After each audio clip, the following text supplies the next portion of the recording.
যে জুলাই যোদ্ধা এটা কারোর নাম পরিচয় হতে পারে না। প্রথমত মানে এটা কি সরকার এক একজনকে এক একটা কার্ড দিছে যে তুমি জুলাই যোদ্ধা, মানে সবার তো এটা নাই। সুতরাং যে যেখানে যেটা করছে সেটা জুলাই যোদ্ধা নামে, এইটা হলো প্রথমত আমাদের বরাবরই প্রতিবাদ ছিল। পরশু একজন ফোন করলো, বললাম ভাই কে, বললাম ভাই আমি একজন জুলাই যোদ্ধা। তো আমি খুবই বাজেভাবে রিয়েক্ট করলাম যে এটা একটা নাম হয় কেমনে, আপনার নাম পরিচয় বলেন। তো এই আমরা বারবার যেটা বলেছি, মুক্তিযুদ্ধ নিয়ে আওয়ামী লীগ যে ব্যবসাটা করেছে, জুলাইকে নিয়ে এই ব্যবসাটা কাউকেই করতে দেওয়া হবে না, নাম্বার ওয়ান। নাম্বার দুই, ডক্টর কামাল সাহেবের প্রশ্ন পিছন থেকে বলি। গতকালকে পরশু দুদিন ধরে একটা ফটকাট খুব ভাসছে। ডক্টর কামাল সাহেব বলছেন আমাদের সংবিধানের যে বেসিক স্ট্রাকচার বা 4টা মূলনীতি সেখানে হাত দেওয়া হচ্ছে, এই নিয়ে উনি প্রচণ্ড আহত। আমার মন খারাপ হয় বিএনপির সেই ভাই বোনদের প্রতি যারা 2018-তে ডক্টর কামালের নেতৃত্বে যখন সাধারণ বাংলাদেশের মানুষ হাজারবার বলেছে বিএনপির মতো একটা দল, বেগম জিয়া এবং খালেদা জিয়ার দল, সেইটা গণতন্ত্র পুনরুদ্ধার করবে, যিনি জীবনে মেম্বারও নির্বাচিত হন নাই সেই ডক্টর কামালের হাত ধরে। একজনের একাডেমিক এক্সপার্টাইজ যদি পলিটিক্যাল এক্সপার্টাইজের সমান হতো তাহলে বিশ্ববিদ্যালয়ের ভিসিরা দেশের প্রেসিডেন্ট হয়ে যেত, প্রধানমন্ত্রী হতো, কিন্তু হন না, নাম্বার ওয়ান। এবং এটা আমরা আউট অ্যান্ড আউট বলেছি, তখনও ছোট মানুষ হয়েও বলেছি ডক্টর কামালকে সামনে রেখে বিএনপিকে বিরাট একটা ব্লাফ দেওয়া হবে, ইলেকশন ছিটকে যাবে, কিচ্ছু হবে না। এবং সেটাই হয়েছে ডক্টর কামালকে সামনে রেখে। কি একটা সেকুলার মুখ, এইটাকে পোট্রি করে যে এই আইডিওলজি ধারণ করেন না। বেগম জিয়াকে কোনোদিন অনার করে ডক্টর কামাল কোনোদিন কোথাও কথা বলেছেন? ইভেন শহীদ জিয়ার পার্টিকে নিয়ে তিনি মুভমেন্ট করছেন, শহীদ জিয়া সম্বন্ধে সারা জীবনে তার বক্তব্য কি? একটা শুধু মনে করিয়ে দেই, পঞ্চম সংশোধনী নিয়ে যেটা হয়েছে আদালতের রায়, সেখানে অনেক কথার মধ্যে যেটা গুরুত্বপূর্ণ কথা যে শহীদ জিয়ার যে পঞ্চম সংশোধনী এটা শুধুই অগণতান্ত্রিক এবং অবৈধ নয়, শহীদ জিয়া স্বৈরতান্ত্রিক ছিলেন। মজার ব্যাপার হলো ন্যারেটিভ কিভাবে নির্মিত হয়। তারপরে বিসিএস এ প্রশ্ন এসছে 2-3টা আগের বিসিএস এ যে the first ডিস্টোরশন of the constitution কোনটা, কোন সংশোধনী, পঞ্চম, অষ্টম, এরকম করে। এর মানে হাইকোর্ট বলেছে পর্যবেক্ষণে এটাই ছিল সংবিধানের প্রথম বিকৃতি। শহীদ জিয়া যেটা করেছেন কোনটার মাধ্যমে, যেটা দিয়ে তিনি বাকশালের পরে গণতন্ত্রের পুনরুদ্ধার করেছেন। তাহলে সেটা যদি হয় তাহলে চতুর্থ সংশোধনী যার মধ্যে বাকশাল কায়েম হয়েছে সেটি কি বিকৃতি না? এত কথা কেন বলি?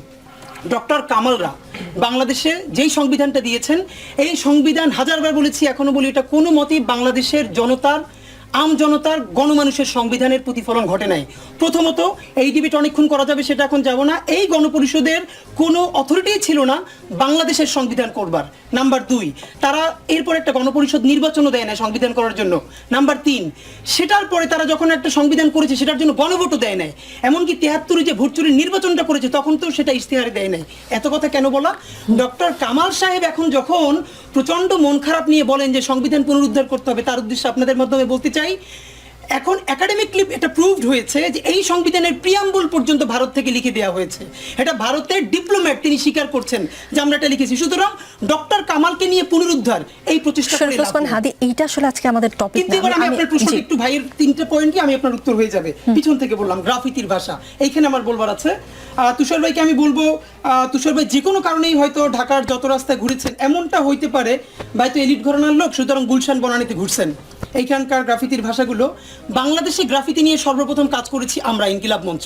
আজকে বুঝলে নিয়ে আসতাম আমরা, যেটা দেবাশিস চক্রবর্তী, যিনি পোস্টার বয় এই আন্দোলনের একজন, তিনি প্রচ্ছদ করেছেন। পুরো বইটার নাম হলো জুলাইয়ের গ্রাফিতি ও গাইল সমগ্র। আই রিপিট, জুলাইয়ের গ্রাফিতি ও গাইল সমগ্র। আমরা গালাগালও বলি নাই। এখানে আমরা কি করেছি, সারা বাংলাদেশ থেকে 5000-এর বেশি র গ্রাফিতি কালেক্ট করেছি, একটা কোনো ধরনের এডিট করি নাই, যার যেগুলোর প্রচুর কপি হয়েছে একটা করে নিয়েছি। র গ্রাফিতিগুলোকে আমরা পোর্ট্রে করেছি। তুষার ভাই চাইলে, রুমিনাপা চাইলে তাদের বাসায় গিফট পাঠাবো। এইখানে কি আছে আপু, আমি আপনাকে মাঝখানে একটু প্রশ্ন করে, আপনারা যেটাকে গাইল বলছেন, সেই গাইল কি প্রধান উপদেষ্টা যে গ্রাফিতির বই সবাইকে বিভিন্ন বিশ্বের নানান দেশে উপহার দিয়ে বেড়াচ্ছেন, সেই গাইল কি ওই উপহার বইয়ে আছে? উপদেষ্টা যেটা দিয়েছেন এটা একদম প্রতিটা পৃষ্ঠা আমি উল্টে দেখি নাই, একটা বড় কপি অফকোর্স এর মধ্যে সব আছে। এখন আমি যেটা বলছি, দেখেন গালাগালির প্রথম কথা আব্দুল নূর তুষার যেটা বললেন, তিনি ওই বইয়ে এই ধরনের গালাগালির ছবি দেখেন। আমি বলছি, আমি একটু প্রশ্নটা শেষ করি। আব্দুল নূর তুষার যে বইটি দেখেছেন সেখানে গালাগালি নেই, তাহলে কি সরকার আপনাদের গালাগালিকে স্বীকৃতি দেয়নি? এরকম কি সরকারের সবকিছু রাষ্ট্রীয় স্বীকৃতি লাগবে কেন? প্রথম হলো সবকিছু মানুষ এই যে বৃহত্তর গণ অভ্যুত্থান করলো, কোন রাষ্ট্রের স্বীকৃতি নিয়ে, কোন সরকারের অনুমতি নেয়া? নাম্বার ওয়ান হলো কোন গালিটা মানুষ কোন মুহূর্তে কাকে দিচ্ছে, স্থানকাল পাত্রটা হচ্ছে ইম্পর্টেন্ট। একটা শিশুকে হেলিকপ্টার থেকে গুলি করে চোখ উপড়ে ফেলছে, আপনি কি তখন দাঁড়িয়ে রবীন্দ্রসঙ্গীত গাইবেন? আপনি জাতীয় সঙ্গীত গাইবেন? একটা মায়ের সন্তান শহীদ রিয়া গোপের শরীর থেকে গুলি ঢুকে তার পিছনের দেয়াল এতখানি ছিদ্র হয়ে গেছে, আমরা সেই বাসায় গেছি, তখন তার মা রবীন্দ্রসঙ্গীত গাইবেন? তৎসমবহুল একটি প্রতিবাদ করবেন? না, তার যা জবান তিনি সেটা বলবেন।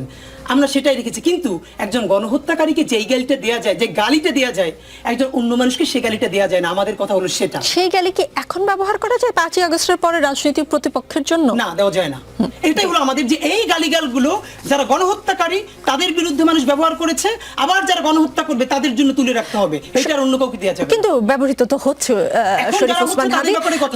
আরেকটা প্রশ্ন, যে আওয়ামী লীগ সরকারের আমলে বিএনপি জামাত সহ আওয়ামী বিরোধী রাজনৈতিক দলের নেতাকর্মীরা কোথাও দাওয়াত খেতে বসলেও রাষ্ট্রের বিরুদ্ধে ষড়যন্ত্রের অভিযোগে আটক করা হতো, মনে আছে নিশ্চয়ই আপনার? আচ্ছা, ডিআরইউর ঘটনায় ওই সময়ের সাথে কোনো মিল খুঁজে পাচ্ছেন? কোনো এটা কম্প্যারিজনই হবে না, এটা একটা নন কোশ্চেন। প্রথমত হলো ভাই বলেছে আমন্ত্রিত অতিথি, দ্বিতীয় বলেছে বয়োজ্যেষ্ঠ, তৃতীয় বলেছে বীর মুক্তিযোদ্ধা, চতুর্থ বলেছে শিক্ষক। নাম্বার 1, শিক্ষক নামের যে শব্দটা, এটা বাংলাদেশে ফাংশনাল? এই শিক্ষকরা এইবারে জুলাইয়ের গণ অভ্যুত্থানের ছাত্রদেরকে পুলিশ ডেকে ডেকে ধরিয়ে দিয়েছে। আমাদের ছোট ভাই চট্টগ্রাম বিশ্ববিদ্যালয়ে পড়ে, তাকে তার টিচার ধরে, তাকে পরে ডিবি কার্যালয়ে অবরুদ্ধ করা হয়েছে, তার টিচার ডেকে পুলিশকে ধরিয়েছে। নাম্বার 1। সুতরাং ওই শিক্ষক বাংলাদেশে কয়জন? নাম্বার 1, এই শিক্ষকরাই তো আপনাদের আন্দোলনে আপনাদের পাশে ছিল, ডিবি অফিসের সামনে গিয়ে দাঁড়িয়েছিল না? নিশ্চয়ই। কিন্তু প্রশ্ন হলো, যখনই আমি শিক্ষক বলবো, যেই শিক্ষকরা দিনের পরে দিন গণহত্যার পক্ষে ন্যারেটিভ উৎপাদন করেছে, তার সেও শিক্ষক তো অবশ্যই। হাফিজুর রহমান কার জন্য সেই দলের? সে কোন দলের এইটা আমার প্রশ্ন না, কিন্তু বৃহত্তর স্কেলে আপনি যখন বলবেন কোন শিক্ষককে বলা যাবে না, শিক্ষক তো ফেরেশতা না, তিনি অপরাধ করলে তাকে ধরতে হবে। নাম্বার 2, বীর মুক্তিযোদ্ধা। বীর মুক্তিযোদ্ধা যদি গণবিরোধী অবস্থান নেন, তার বিরুদ্ধে গণকেও প্রতিবাদ করতে পারবেন কিনা। নাম্বার 3, বয়োজ্যেষ্ঠ। বেগম জিয়ার চেয়ে বয়োজ্যেষ্ঠ সব থেকে মাজলুম এই দেশে কয়জন ছিলেন? তার হাত বাঁকা হয়ে গেছে, তখন লতিফ সিদ্দিকীর মতো বয়োজ্যেষ্ঠরা, এই কার্জন স্যাররা, ডক্টর কামালরা কি রিয়েক্ট করেছেন? আর আমন্ত্রিত অতিথি, প্রথম কথাটা হলো, মানে তখন হয়েছে বলে এখনো হতে হবে জায়েজ? না, জায়েজ কেন বলছি? প্রথম হলো আপনি বিচার করতে পারেন নাই, এই রাষ্ট্রকে আপনি বারবার ধরেন। আমরা তো একটা রিকনসিলিয়েশন চাই। আমরা বলেছি একটা ট্রুথ অ্যান্ড রিকনসিলিয়েশন কমিশন করেন, যারা বিচার করেছে বিচার করে ফেলেন।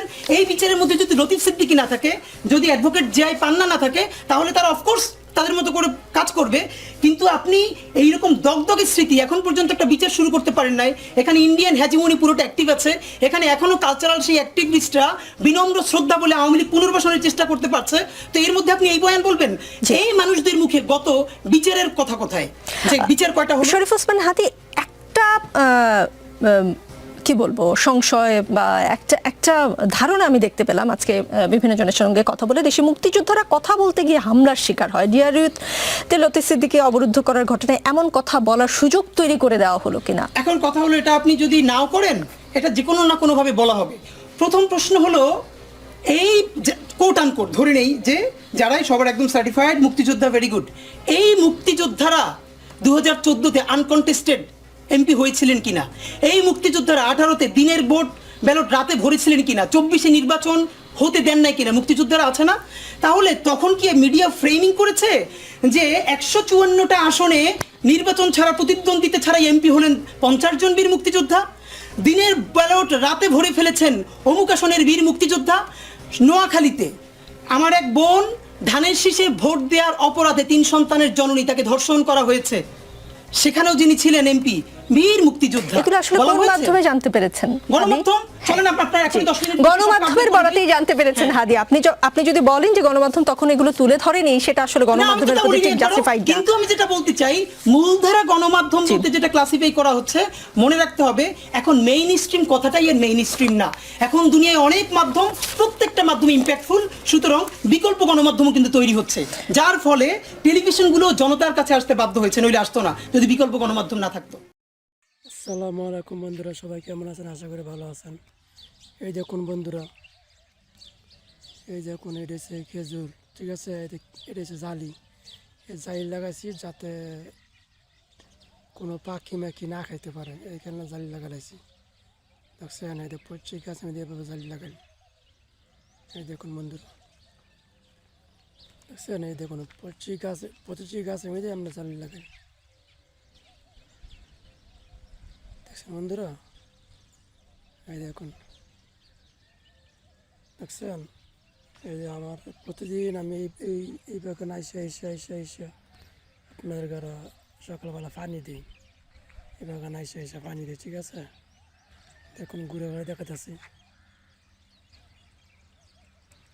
আপনাদেরকে, ঘুরে ঘুরে দেখাতেছি। দেখুন বাইরে মরুভূমিতে অনেক কষ্টের কাজ রে ভাই, দুবাই মরুভূমিতে অনেক কষ্টের কাজ। এই দেখুন পাইপ, 13 ইঞ্চি পাইপ, এটা দিয়ে প্রতিদিন এভাবে পানি দিই, ঠিক আছে, ঘুরে ঘুরে। এই দেখুন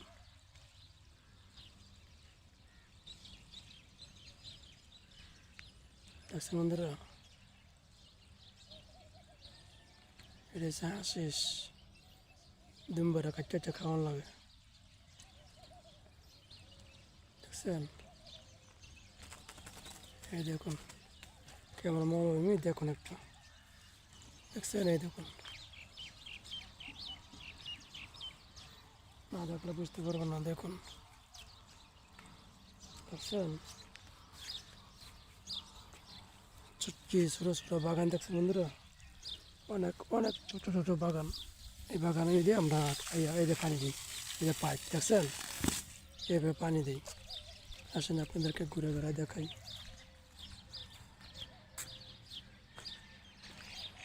এই দেখেন, এই দেখছেন,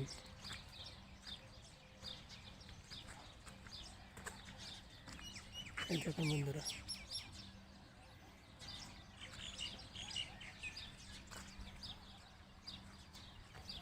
এই দেখেন, দেখছেন বন্ধুরা।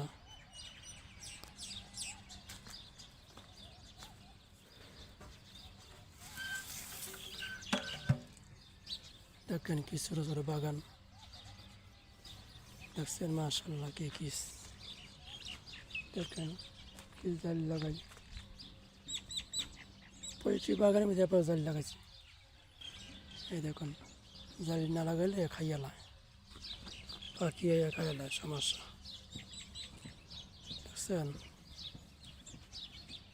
এই দেখুন আশিস, সকালবেলা কি সুন্দর ফুল হয়েছে, দেখছেন। এই দেখুন,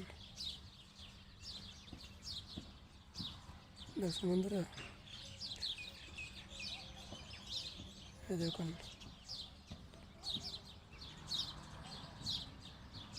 দেখছেন।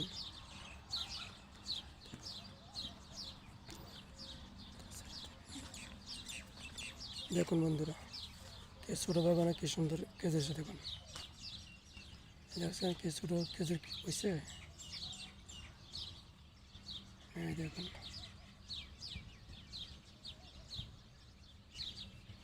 দেখছেন।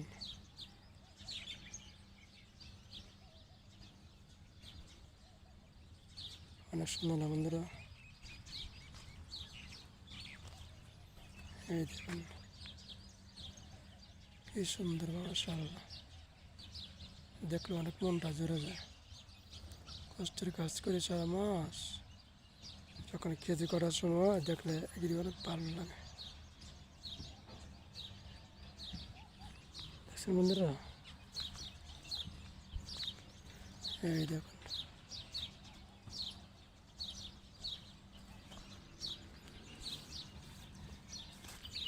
দেখছেন। এই দেখুন কি সুন্দর দৃশ্যগুলি,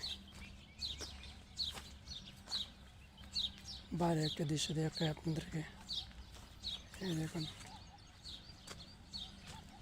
দেখুন আঁকা বাঁকা দৃশ্য। এই দেখুন মরমের বুকে কি বাড়িঘর, দেখুন, দেখছেন বন্ধুরা। এই দেখুন, দেখছেন।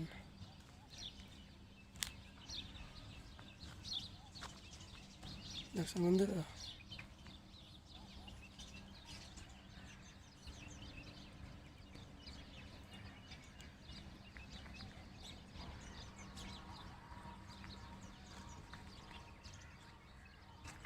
দেখুন কি সুন্দর।